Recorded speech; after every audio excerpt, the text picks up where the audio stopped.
FakeTV Box is a recorded production of KlicKNet from iKwame.com studios at 144 Studios, New York City.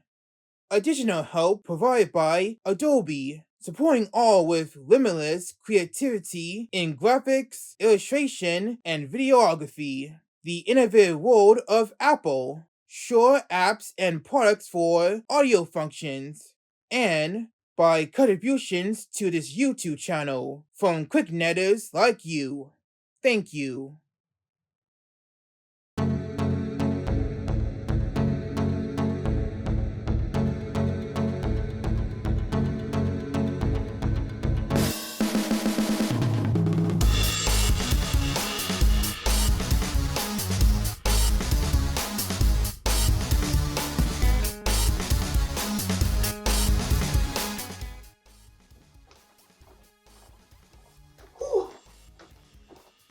Hey there, KlicKNettars. Welcome to FakeTV Box. I am Kwame Alexander. This is where we spend as many minutes as it takes to unbox whack jobs and hot messes in the world today. We are just about 4 months away from Avengers Doomsday in theaters this December, and I still do not know if I'm gonna wear pajamas or a Boston Red Sox hat when I get to the theaters and see the movie this Christmas. That, by the way, depends on whether or not Marvel Studios can announce the cast of the new X-Men movie this year at San Diego Comic-Con. And meanwhile, the real question regarding Avengers Doomsday is how the Walt Disney Company wants all of us to see it in theaters. I mean, I would imagine that they have IMAX theaters to back them up. A lot of people have been asking, who's getting the IMAX screens? Well, now we know who it is. And the first round of the battle between Avengers Doomsday and Dune 3 goes to Dune. Whoa. Because according to reports, Dune is getting those IMAX screens. And they're getting them exclusively for the first 3 weeks. That's huge. Dude, why does Dune gotta do Doomsday like that? But in all seriousness, this is the perfect kind of story worthy enough for another installment of The Road to Secret Wars.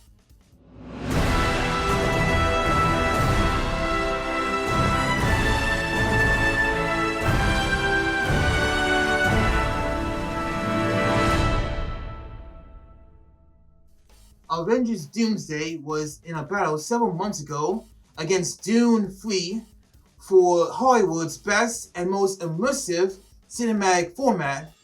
But much like the bid that Netflix made to acquire Warner Brothers, Doomsday came out short. Well, actually, it's more like Disney came out short against the company behind Dune 3, Warner Brothers. Strange, isn't it? Avengers Doomsday and Dune 3 are both scheduled for release in the US on December 18th, a day that internet nerds have decided to call Doomsday.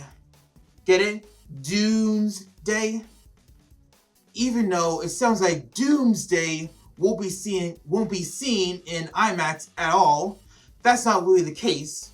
What's going on is that Dune 3 will have access to IMAX theaters in the United States for at least 3 weeks. Wow, really? 3 weeks?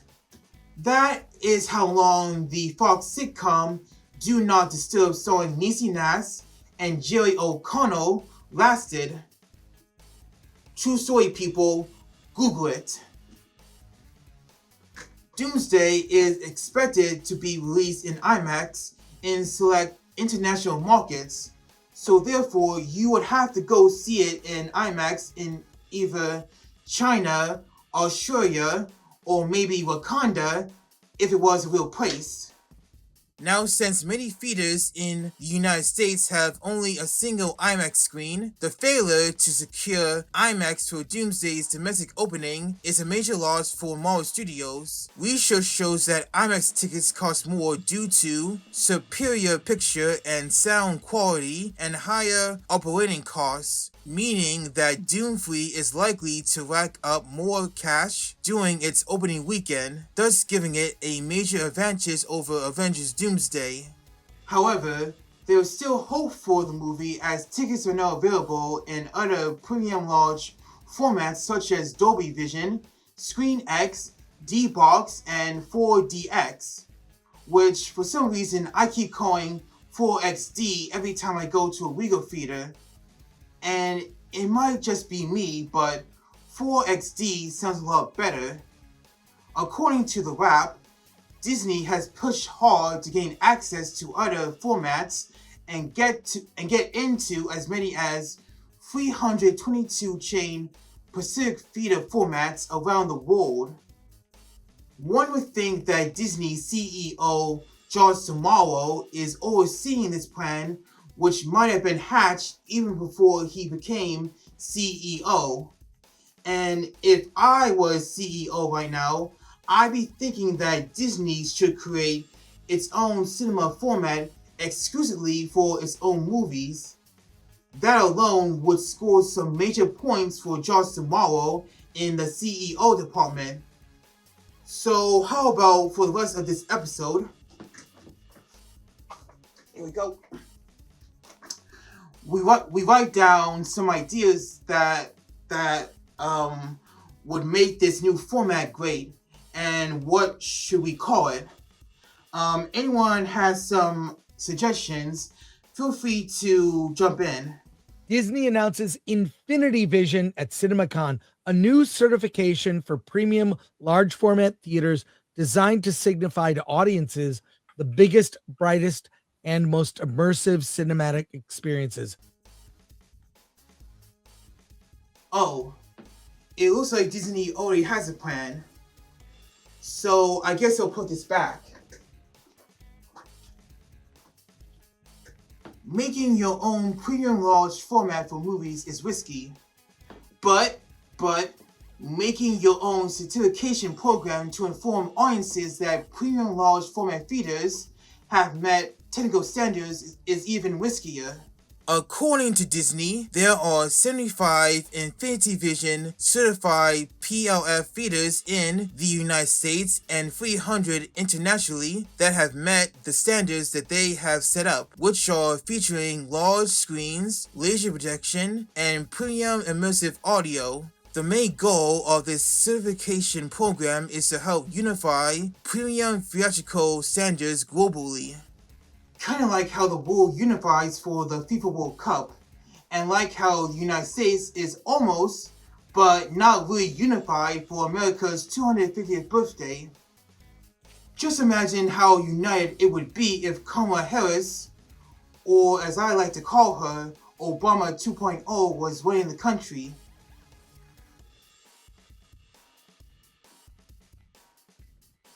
The first film released under Infinity Vision will be the re-release of Avengers Endgame this September, Avengers Endgame Encore. All this will be in anticipation of Avengers Doomsday, which will be the second film released under Infinity Vision in December. But of course, isn't it convenient that Infinity Vision was created just after Doomsday was given the 3-week exclusive access to IMAX screens in the United States? It's almost as if this is how Disney intends to respond to the IMAX drama between Doomsday and Dune. Some see it as a marketing play that won't be mentioned again after Doomsday's release.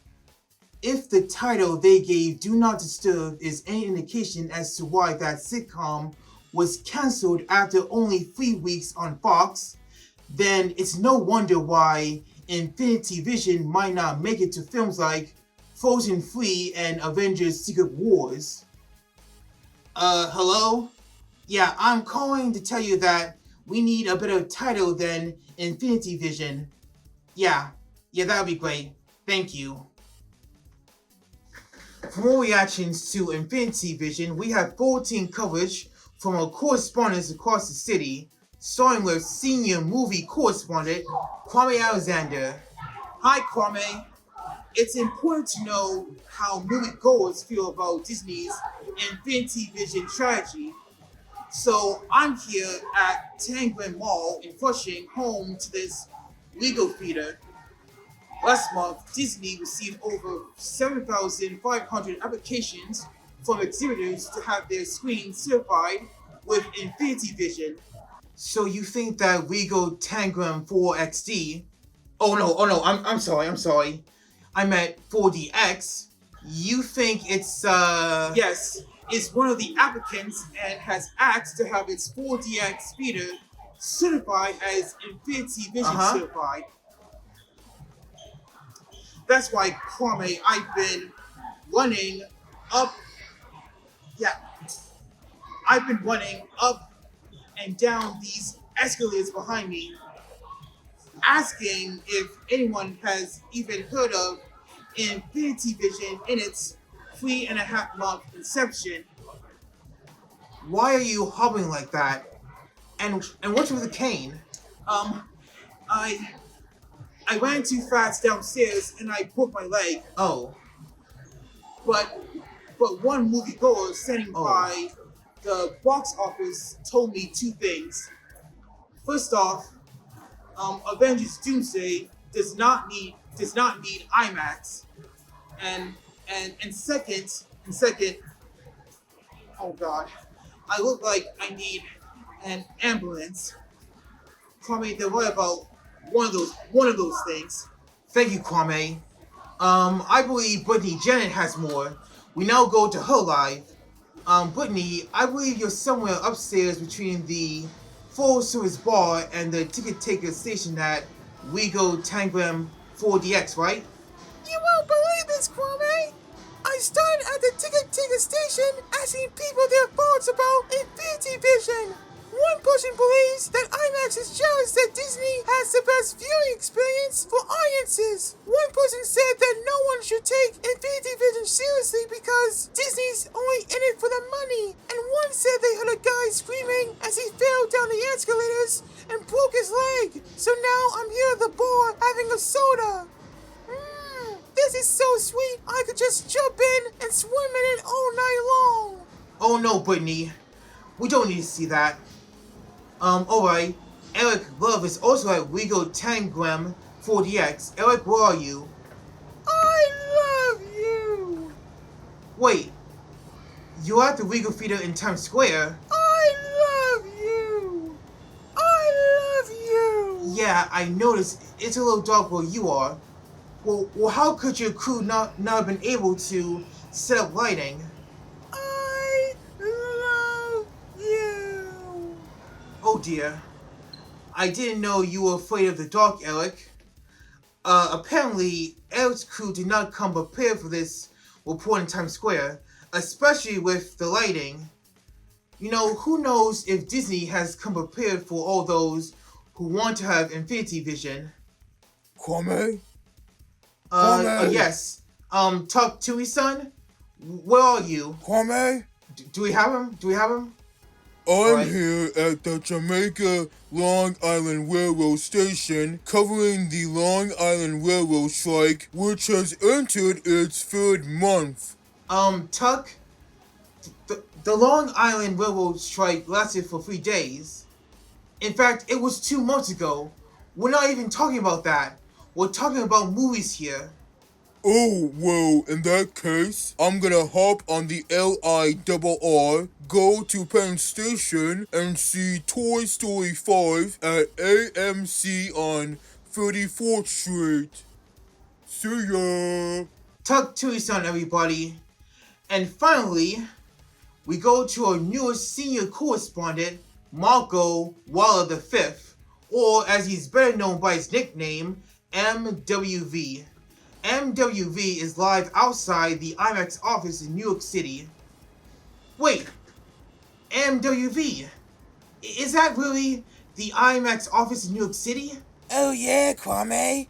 Great to be here for my first day on the job. I just finished talking to the people inside this building about IMAX possibly selling itself. Shares of IMAX were up 15% on reports that the provider of premium moviegoing is looking for a buyer. The Wall Street Journal says that IMAX is approaching other entertainment companies about a possible acquisition as revenue for top drawer moviegoing outpaces ticket sales for traditional showings. Oh my god. That comes after IMAX said that Disney's Infinity Vision was just a marketing play. So MWV, do you think it's possible that Disney might try to buy IMAX if the cinema company chooses to announce a sale?